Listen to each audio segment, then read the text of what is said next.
Some big stories last week, foremost among them, of course, the Ronin Hack. Just an incomprehensibly casual attitude towards operational security. $600 million plus gone. And it took them nearly a week to spot it, and I still can't quite believe how utterly dumb that entire situation is. But the story I was keeping closest tabs on was the EU Parliament vote on measures to dramatically restrict the free movement of crypto from exchanges, specifically to unhosted wallets. That basically affects everyone. It's a big deal. And all of that, and some Pengu news coming up. Earn up to 30% APR on your stablecoins with USDB. USDB is a decentralized algorithmic stablecoin that bridges the world of DeFi and TradFi. USDB operates through an innovative proof-of-burn mechanism backed by protocol-owned liquidity. So here's how you can get involved. Contribute to the bonding mechanism and earn up to 30% APR. Or become a single-sided staker and earn 20% APR with no lockups and no worries about impermanent loss. USDB is available on Phantom, Avalanche, Ethereum, Polygon, and BSC. To benefit from early yields and extra incentives, head over to usdbalance.com.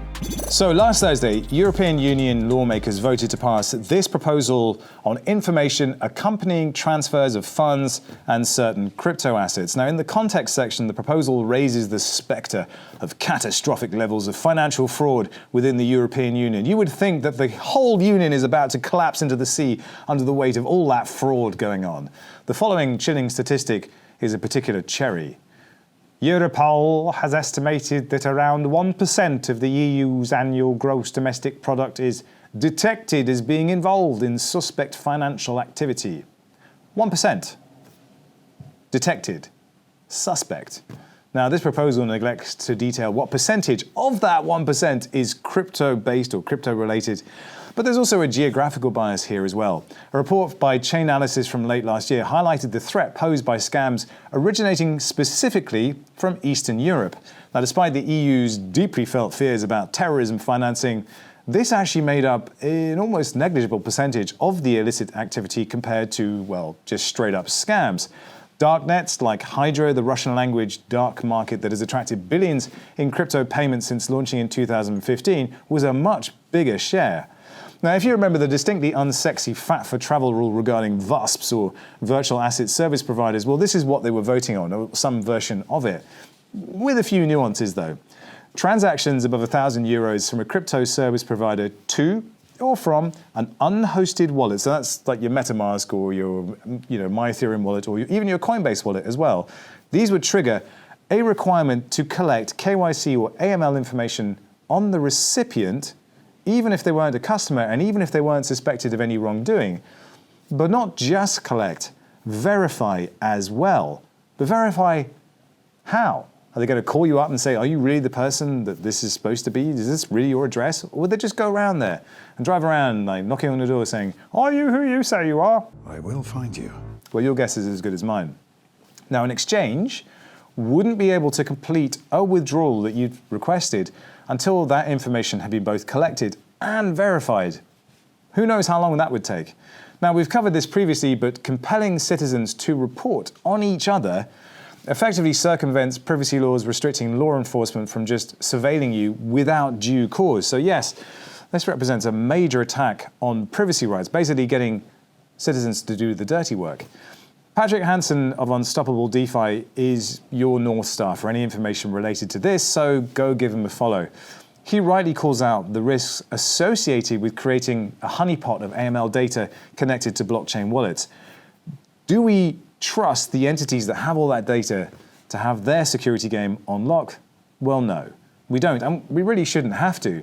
As Brian Armstrong wrote in a thread, try imagining that this is your bank and they're reporting you for paying your rent, or they require a parent to supply private information on their child before they could send them money. The administrative overhead alone would be pretty much impossible for banks to comply with. Crypto service providers should and are pushing back. But what can they do?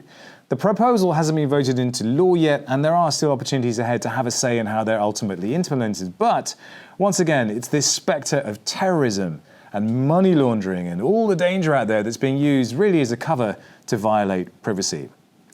In other news though, Pengus everywhere might have been rejoicing as the Pudgy Penguins collection has been sold to Luca Nets and Chums in a deal worth 750 ETH. That's around $2.6 million. The deal will see Nets and his team take control of the project and those all-important associated royalties, which is where all the long-tail moolah comes from, as we know. Luca is looking forward to spreading love across the meta. Sounds naughty. Coltherium, the founder of Pudgy Penguins, declared himself super excited to see what Luca and Chums come up with next. I highly doubt that anyone is super excited to see what Cole himself does, but people have absurdly short memories in this space, so you know. Pickles. Oh, you crazy cats and kittens. Just go. Up of a pick up a penguin. And to conclude, if you haven't seen our ETH merge film, what are you waiting for? The thing that seems to have gotten everyone all juicy is that knife flip.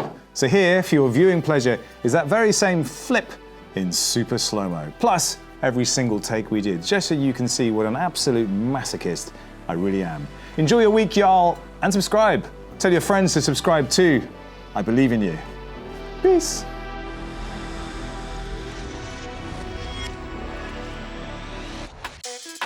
Just trust me, ain't none. Ain't none. Trust me, ain't none. Ain't none. Aye, because trust me, ain't none. Because trust me, ain't none. Ain't none. Ain't none. Sharper.